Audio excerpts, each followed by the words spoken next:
Montana Territory, July 1881. The wind carried the scent of pine and river water as Isaiah Whitlow reined in his sorrel mare at the edge of the old cottonwood grove. The sun hung low, spilling gold through the branches and painting the trunks in warm light. It was the same place he knew at the moment he saw the split rock and the way the trees bowed inward like they remembered too. He had kissed her here 12 years ago. His first kiss. Her hands had smelled like wild mint, her lips uncertain but soft, and her laughter he still carried that sound just under his ribs. Her name had been Susanna Kline, and now she was back. He had not seen her since she left for St. Louis to live with her aunt after her folks died in '69. He had not heard word of her in almost a decade. But yesterday morning, while Isaiah was trading horses in town, old Doc Runyon mentioned that a woman had come back to the Kline place alone, with 2 children, and a wagon that looked like it had barely survived the trail. She does not talk much, Doc had said, but she wears that same Kline look around the eyes. You remember her? Isaiah had not answered. He had just nodded, bought his salt, and left. Now, as he rode slow through the cottonwoods, he saw her. She was kneeling by the creek with her skirts gathered, washing something with quick, practiced hands. Her hair was pinned up tight, but a few strands had come loose and curled down her neck. 2 small children sat nearby on a fallen log, a boy and a girl, both watching the water with wide eyes. Isaiah dismounted, boots crunching softly over the dry leaves. Susanna turned her head. Her mouth parted, but she said nothing. Susanna, he said, voice low, steady. She stood. Her hands trembled, just a little. Isaiah, she said, I thought you were still riding with the cattle outfit near Livingston. Left them last year. Bought a place north of here. 30 acres, cabin, some decent pasture. He paused. Doc said you were back. Susanna glanced at her children. Her face was sharper than he remembered, the soft roundness of her youth traded for lines of worry and strength. But her eyes green as spring had not changed. I had nowhere else to go, she said. Their father died in Kansas. Left us with nothing but a broken wagon and a name no one cared for. Isaiah's gaze shifted to the children. The girl could not have been older than 6, her brother maybe 8. What are their names? He asked. She hesitated. The boy's Miles. The girl's Maggie. He nodded. You got help fixing the place up? No, she said. Most won't look me in the eye. I reckon they think I made poor choices. Did you? He asked, not unkindly. Susanna shook her head. I married a man I thought could keep us safe. Turned out he had fists and debts and no kindness left in him. Isaiah stepped closer. You need help? Her jaw set, pride flashing in her eyes. I can manage. He studied her face, then looked past her to the children, who were now tossing pebbles into the creek. I am not offering charity, Susanna, he said. I am offering hands to fix what needs fixing. You can say no. She looked at him a long moment. Then, softly, I never forgot that kiss. His throat tightened. Neither did I. They stood quiet for a while, the cottonwoods creaking gently around them. You still ride that same sorrel? She asked, eyes flicking to the mare. I do, he said. She remembers you too, I think. Susanna smiled then. It was small but real. All right, she said. You want to help, Isaiah Whitlow? You can start by fixing the barn door. Miles is convinced a bear's going to walk in and eat his boots. He chuckled. Sounds fair. They walked back together, her children trailing behind like ducklings. The old Kline house looked tired, but it stood. The porch tilted, the roof sagged a little, but the chimney held and the walls were true. By sundown, he had patched the barn door and hung a new hinge. Miles watched him with silent curiosity, while Maggie offered him a wildflower with serious eyes. Later, as the stars came out, Susanna brought him a plate of beans and cornbread. You did not have to feed me, he said. You did not have to come, she replied. He took a bite, then looked at her across the firelight. Do you think about that day? He asked. Under the cottonwoods? Her voice was quiet. Every spring. He nodded. His chest felt too full. I came back here for the children, she said. But maybe I needed to come back for me too. For the girl I used to be. Isaiah reached across the table and took her hand, slow and sure. I always hoped you would, he said. And not just for the memory. She looked at their joined hands, then up at him. I am not that girl anymore, Isaiah. I do not want her, he said, voice rough. I want the woman who crossed half the country to protect her children and stood tall when the world tried to break her. Her lips parted, her breath caught. You always did see too much. He smiled. And you always try to hide it. The wind rustled through the cottonwoods again, like it remembered. And this time, it carried something new. Hope. Isaiah stayed that night in the barn, stretched out on a wool blanket with his hat over his eyes. But he did not sleep much. He listened to the wind, the creak, and the soft laughter of children inside the house. And he thought of her, the way she smiled now, the strength in her hands. He had kissed her once beneath the cottonwoods. Now he meant to make her his last. The morning came soft, with a low mist curling off the fields and the scent of wet earth rising from every furrow. Isaiah stood at the edge of the Kline land, cradling a fence post over one shoulder. The field behind him had once grown barley, but it hadn't seen a plow in years. He could see it, though what it might be again. Not just the grain, but a place where something could last. Susanna stepped out from the house, wiping her hands on her apron. She wore a faded blue blouse, and her sleeves were rolled to the elbows. Her hair was pinned up again, but not as tightly this time. Miles trailed behind her, carrying a wooden bucket. The boy walked with a guarded sort of quiet, as if waiting for the world to shift beneath him. You fixing that fence for it to look nice or hold stock? She asked, stopping a few paces away.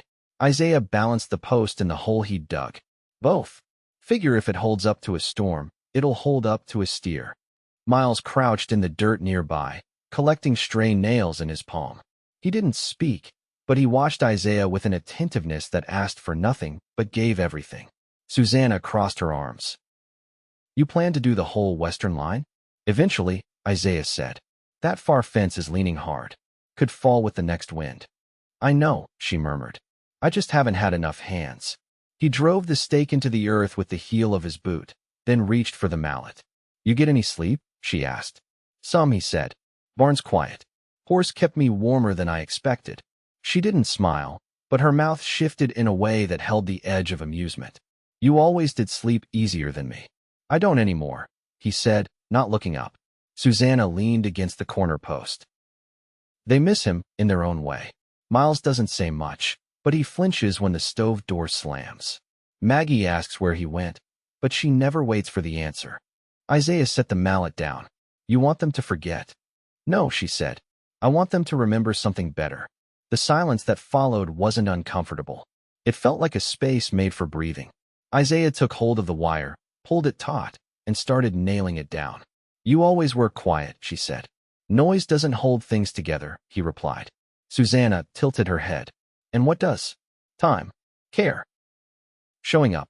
She didn't answer right away. Then, you think you could teach Miles to mend a fence? Isaiah glanced at the boy, who had inched closer, fingers twitching with curiosity. I can teach him most things, he said, if he wants to learn. Susanna nodded once. Then I'll leave you to it. By noon, Miles was holding the wire while Isaiah hammered, his small frame stiff with focus. The sun had burned away the mist, and the air smelled of warm pine and dust. Maggie sat under the porch awning with a piece of bread and a silent doll. Susanna brought out a tin cup of water, passing it to Isaiah without a word. He drank deep and handed it back. You always had steady hands, she said. He brushed the sweat from his brow. You remembered that? I remember everything, she said, then turned back toward the house. That night, Isaiah didn't sleep in the barn. She offered him the lean to behind the house, the place her father once used for curing meat. It was dry and cool, and he took it without question. After the children went to bed, she joined him outside. They sat on the steps, their shoulders nearly touching, watching the moon rise slow above the trees.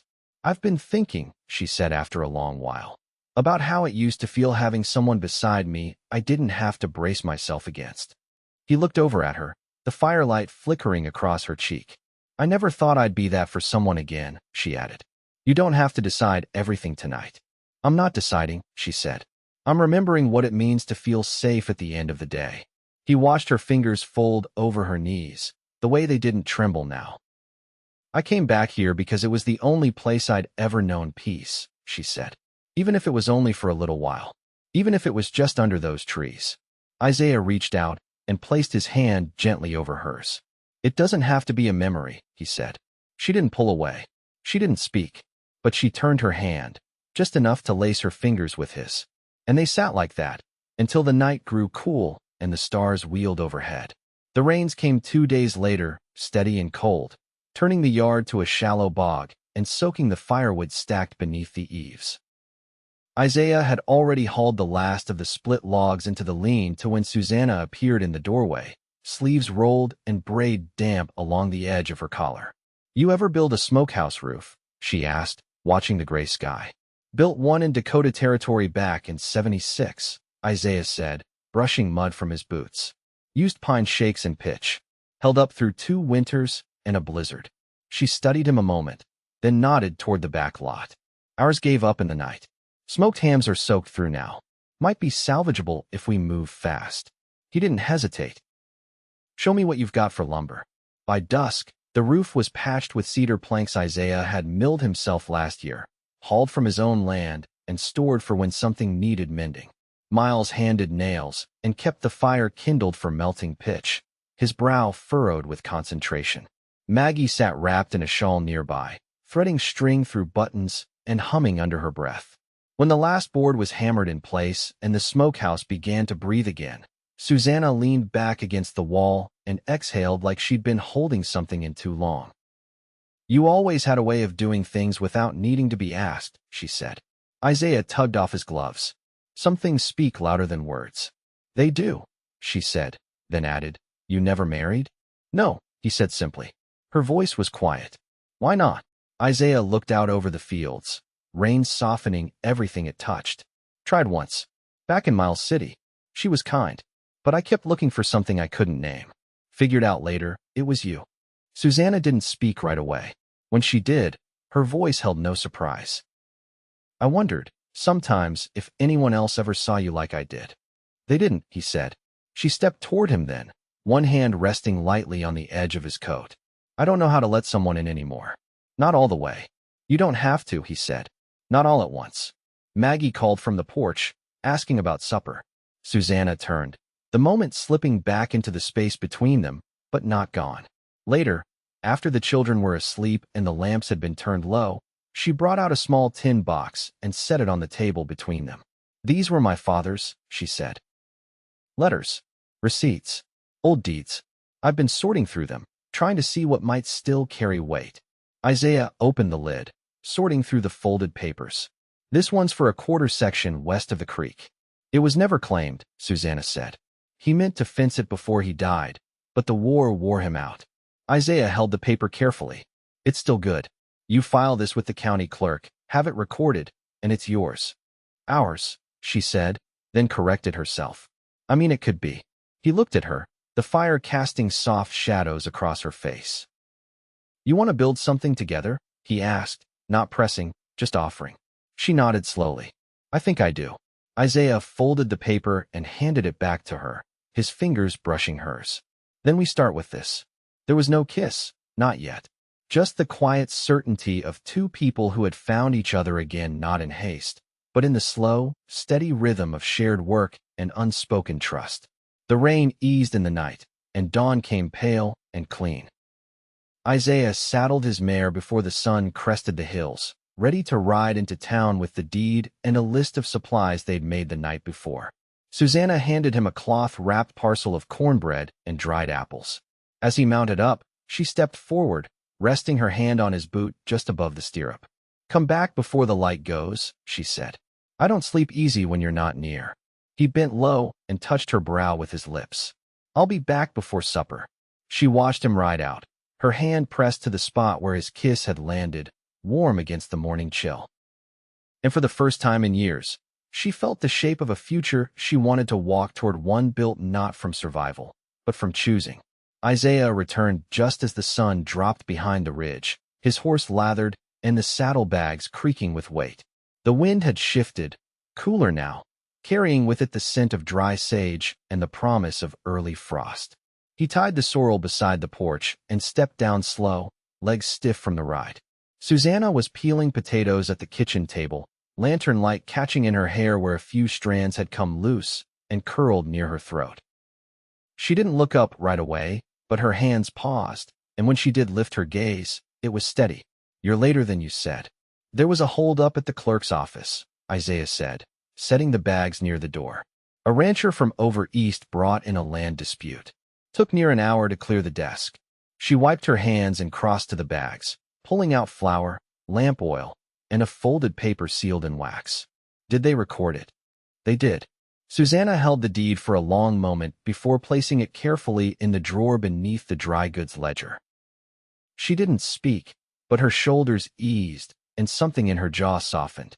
Isaiah stepped closer. I brought something else. He reached into the smaller pouch and drew out a cloth bundle, unwrapping it to reveal a tin of ink and a fresh quill pen. For when you make plans, he said. Her fingers brushed the tin, and she glanced up. You think I will? I know you will. She set it aside and poured water into the kettle, voice low. Maggie's been waking at night. Says she hears her father's voice outside the window. Isaiah leaned against the doorframe.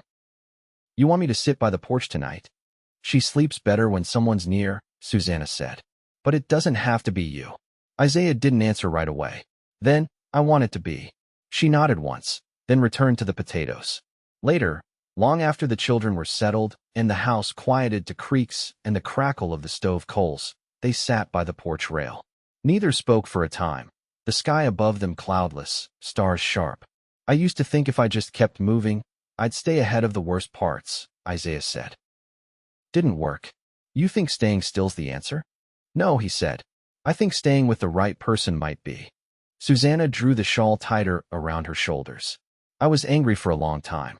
Not just at him, at myself. For not seeing it coming. For staying too long. You left, Isaiah said. You saved them. I know. Her voice was quiet. But knowing and believing aren't always the same. He reached for her hand beneath the shawl. She let him. I don't need you to be anything but who you are, he said. I'm still figuring that out. Then we'll figure it out together. She didn't pull away.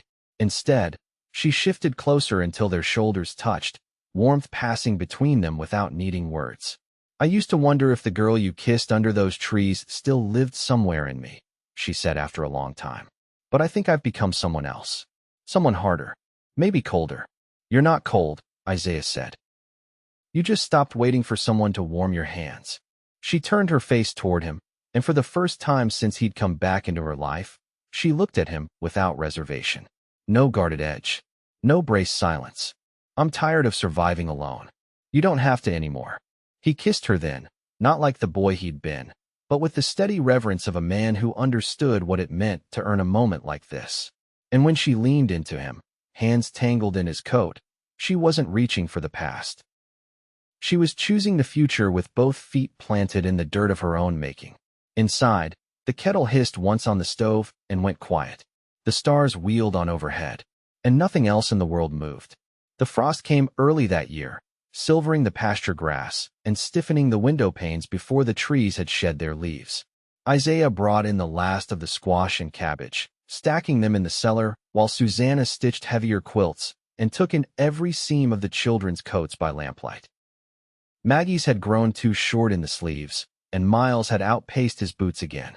Isaiah rode to the general store in Twin Forks after breakfast, returning near dusk with a pair of good second-hands and a spool of red thread that matched the trim on Maggie's bonnet. Susanna held the thread in her hand a long moment before setting it aside. You pay attention more than most. He shrugged. I've always watched what mattered. They didn't speak more of it. There was no need. By now, the rhythm between them had shaped itself into something sturdy. He slept in the lean to still, though most nights the children found him on the porch come morning, wrapped in a wool blanket with his back against the wall and his hat tipped over his eyes. Maggie had started calling him Mr. Isaiah without prompting. Miles still didn't speak much, but he'd begun leaving small gifts near Isaiah's tools: a feather, a smooth stone, a bent nail he'd straightened himself. One afternoon, Susanna stood with her arms crossed, watching Isaiah mark fence lines with twine and cedar stakes along the western tract. The deed had come back from the recorder's office sealed and signed. It was hers in name now, but she'd offered it to him without ceremony, one evening over stew, sliding the paper across the table with a quiet, "If we build it together, it ought to belong to both of us." He hadn't touched the paper, just said, "Then we'll build it right." Now, She stood watching as he drove the last stake into hard earth, his shirt damp at the collar and his hands raw from the work. "You ever think of leaving this place?" she asked. "A long time ago," he said, squinting up at her. "Before I understood how to make something last." She nodded slowly. "I used to think the world was waiting for me somewhere else. That if I just kept moving, I'd outrun all the pieces that didn't fit." He stood, brushing earth from his palms. "And now I think maybe I wasn't meant to outrun anything. Just stand still long enough to see what grew." Isaiah stepped close. His voice was quiet. "You've grown something good here, Susanna. Even before I came." Her eyes met his. "I want more than good. I want a life that doesn't rattle loose every time the wind turns." "You'll have it," he said, "if you want it with me." She didn't hesitate. "I do." He reached for her hand, and she let him. There was no rush in the gesture, just the calm certainty of two people who had come through different fires to the same clearing. The wedding was small. They stood beneath the cottonwoods with Maggie holding a sprig of dried lavender and Miles standing straight beside her, boots polished and jaw set. Doc Runyon read the vows, his voice low and clear, and when it was done, Susanna and Isaiah turned to face the sun together, her hand tucked into the crook of his arm like it had always belonged there. They didn't leave for a honeymoon. There was too much to do. Isaiah moved his things from his cabin to hers the next morning, and together they turned the lean-to into a woodshop where Miles could learn to plane and saw without losing a finger. Maggie claimed the loft as her own and began collecting buttons in a jar she kept under her pillow. Through winter, they worked side by side. Isaiah taught Susanna to mend harness leather, and she showed him how to turn lard and tallow into winter candles that didn't smoke. They argued once over where to plant the spring beans, and once over how close the chicken coop ought to be to the house, but neither raised voices, and both apologized before supper. Some nights, when the children were asleep and the fire burned low, Isaiah would sit behind her in the rocking chair, arms wrapped around her waist, her head resting against his shoulder. She never said much during those hours, but her hand would find his, and that was enough. By April, the earth had softened again, and the first shoots of green poked through the rows they'd sown together. The new fence held against the meltwater, and the barn roof stayed dry even through the last hard rain. On the morning of their first spring as husband and wife, Susanna came out barefoot, skirts hiked in one hand, a basket in the other. "I found 3 eggs and a hen nesting in the hayloft," she said. "You think we've got room for chicks?" Isaiah looked up from where he was sharpening a hoe. "We've got room for anything you want to raise." She stepped closer, her smile quiet and sure. "Even a baby?" He stood. "Are you?" "Not yet," she said. "But I'd like to be." Isaiah took the basket from her hand and set it gently on the porch rail. Then he kissed her, slow and full, like a man who knew the value of every moment earned. The sun crested the ridge then, pouring gold over the fields. Behind them, Miles called out that he'd spotted fox tracks near the creek. Maggie came trailing after, asking if breakfast was ready. Isaiah took her hand, threading his fingers through hers. "I'll build you a cradle," he said. She squeezed his hand in return. "I know you will." And they walked back toward the house, toward the children, toward the years to come, not as two people surviving, but as one family already growing roots into the land they'd claimed and each other. The wind carried the scent of turned earth and pine, but beneath it was something softer. The warm, steady pulse of a life no longer on the run. A life rooted in love.